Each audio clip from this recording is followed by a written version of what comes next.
Naam, karibu sana mwana michezo, tuzungumze yale ya kimichezo na burudani. Na ripoti kutokea hapa mitaa ya stesheni. Lengo na madhumuni niweze kukupasha na nikujuze ya kwamba mambo mbalimbali ya kimichezo na burudani. Ngao ya Jamii imechezekwa hapo jana na Dhahir bin Shahri nasimama hapa kumtangaza Yanga bingwa wa Ngao ya Jamii kwa mara 8, ambapo amechukua tangu Ngao ya Jamii ilipoanza kusimikwa rasmi kwenye michuano hii kama ufunguzi kuelekea kwenye ligi kuu Tanzania bara maarufu kama NBC Premier League. William wa Simba, mimi niko hapa namtangaza Yanga bingwa msimu huu wa Ngao ya Jamii. Pole kwa kilichowakumba wana Simba. Tunashukuru pia, hata kwenye maombi yenu unatakiwa uweke dakika moja ya ukimya kuwaombea mashabiki wa Simba kwa tunayopitia. Tuweke dakika moja ya ukimya kuwaombea mashabiki wa Simba kwa tunayopitia. Basi unyamaze kwa muda kidogo. Dakika moja imetosha. Bwana, ni matokeo ya kuumiza na ni matokeo pia ya kukatisha tamaa sana, hasa kwa chama langu la Simba Sport Club, kwa sababu mechi ya jana nadhani ndio imetoa taswira namna gani ligi inaenda kuwa. Kwanza tuwapongeze wapinzani wetu Yanga. Siku ya jana mchezo ulikuwa ni mzuri sana.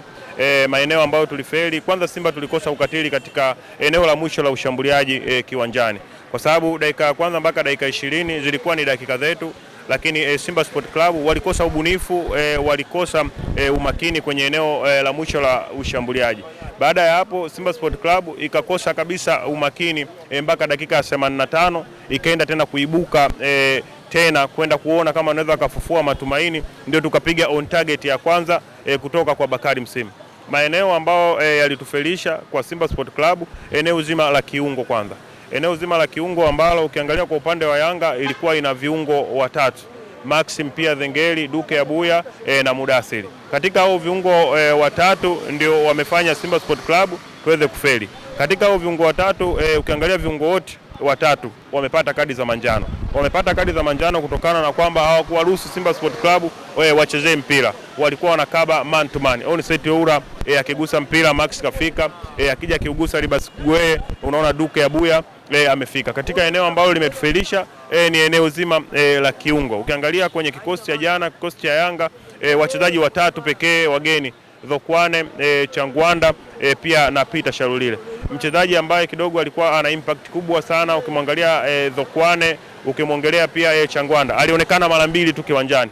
Mara ya kwanza alionekana, dakika 2 baadaye ikapigwa cross nzuri kutoka kwa Boka, akatoka maeneo yasiyojulikana, muona moja kwa moja akaenda kutufunga. Lazima tuwapongeze Yanga siku ya jana, walikuwa wana mchezo mzuri na walikuwa bora. Ubora wao ndio umefanya siku ya jana tufungwe. Sisi hatakuwa bora sana, hasa katika eneo zima la ushambuliaji na katika eneo la kiungo. Ukiangalia Simba Sport Club, kwanza ni tahadhari, inatakiwa warudi tena sokoni kabla hata ya ligi kwenda na dirisha la usajili kufungwa, wakatuletee mshambuliaji. Simba mpaka mechi ya jana wamecheza mechi 5.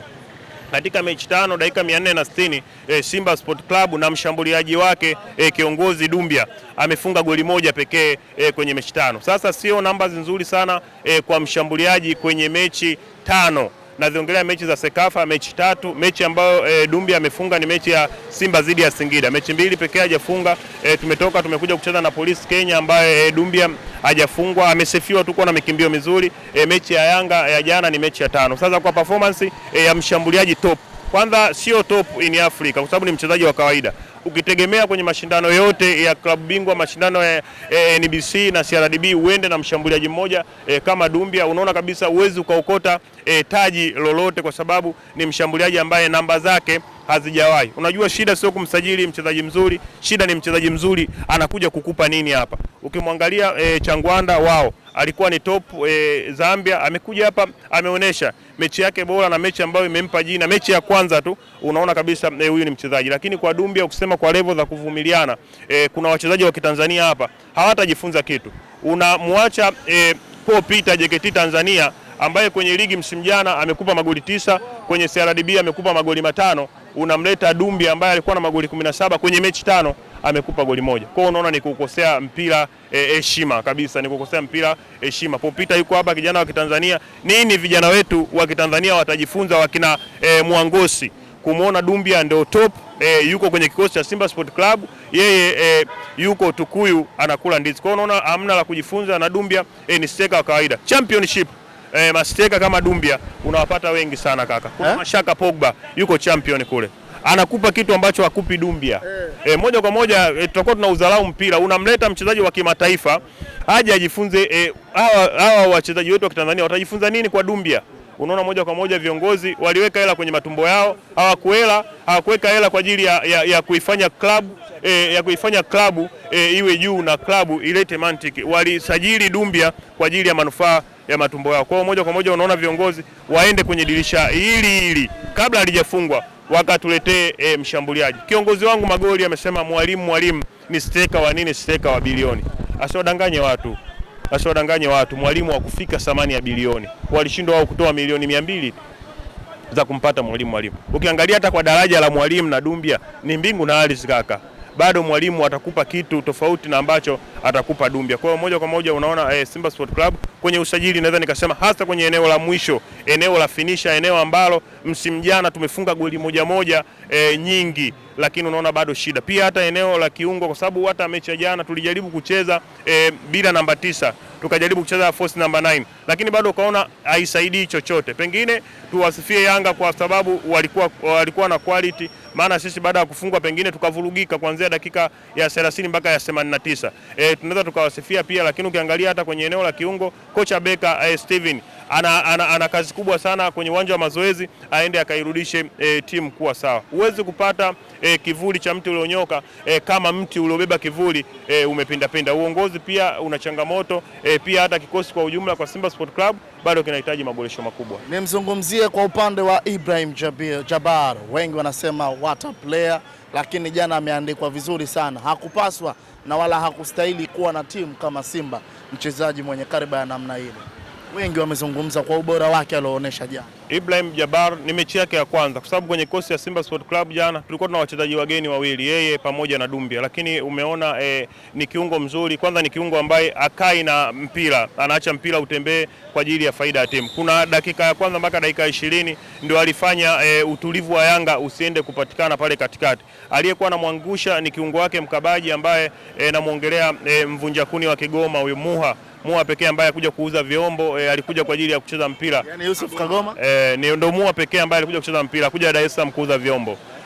Yeye ndo alifanya pengine Jabbar kukosa utulivu kipindi cha pili. Ndio maana ukaona hata Mwalimu pia akaenda akamfanyia sababu, kwa sababu alikuwa akipewa mipira mingi ilikuwa inampalia, na hata kwenye kupiga pasi alikuwa anapiga pasi nyingi kwa wapinzani, au pasi ngumu au pasi chonganishi. Lakini Mohamed Jabbar tuendelee kumpa muda, kwa sababu jana ndio ilikuwa mechi yake ya kwanza. Tunaweza tukasema ni balaa jipya mjini. Ans Rafael anasema ni balaa jipya mjini, na pia tutamuimba sana kwa sababu kwenye mechi ya kwanza kama mchezaji anaonyesha kitu kikubwa cha namna ile.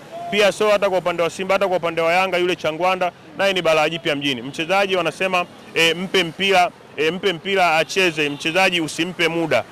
Wamempa mpira, ameonyesha. Pia hata Mohamed Jabbar amecheza vizuri, hakustahili kuwepo kwenye timu iliyofungwa. Kwa namna ambavyo wameperform, alitakiwa timu yake ndio hiyo imeshinda kiwanjani. Kwa Mohamed Jabbar Simba tunaweza kusema wamelamba dume. Nini kinaikwamisha Simba Sport Club? Kwanza siku zote huwezi kupata ukuta ulionyooka kama msingi haujawa imara. Mambo mengi ya Simba Sport Club yanaanzia kwenye level ya uongozi. Unajua mpira huu unachezwa kwenye ubongo, miguu ni vitendea kazi tu kama gari unavyoliona, matairi yanatembea, lakini kazi kubwa ni engine na gearbox. Kwa hiyo kila kitu kinaanzia nyumbani kama umekuweka sawa, huku kwingine kunaenda kunanyoka. Wewe Mwalimu kama Simba angekuwa na uongozi bora, kijana ametoka kambini siku moja kabla ya mechi, pengine vipi kama alienda kuiba mbinu za kocha wetu Steven Beka na kuzipeleka kwa wapinzani. Kwa moja kwa moja kwa Simba Sport Club, ukifikiria sana of course utagundua kwenye upande wa timu kuna makosa ambayo yapo, lakini kwenye upande wa uongozi ndio kuna makosa makubwa sana, na ndio uozo wote wa Simba Sport Club unaanzia kule. Unaona kwa upande wa Yanga sifa kubwa ya Yanga ni kuanzia tu kwenye uongozi umenyooka. Unaona watu wote wanafurahia. Umemwona hata Mwalimu kutambulishwa siku moja, Mwalimu amekuwa mweupe. Mwalimu ni mweupe.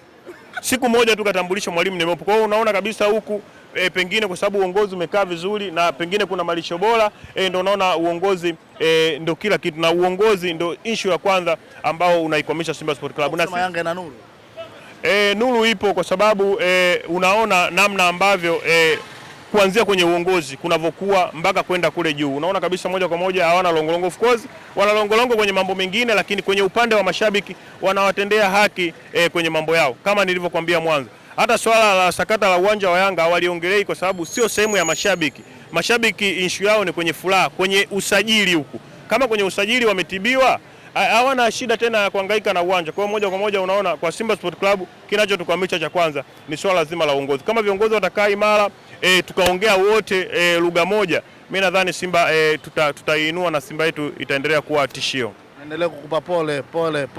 Nashukuru sana. Shukrani sana.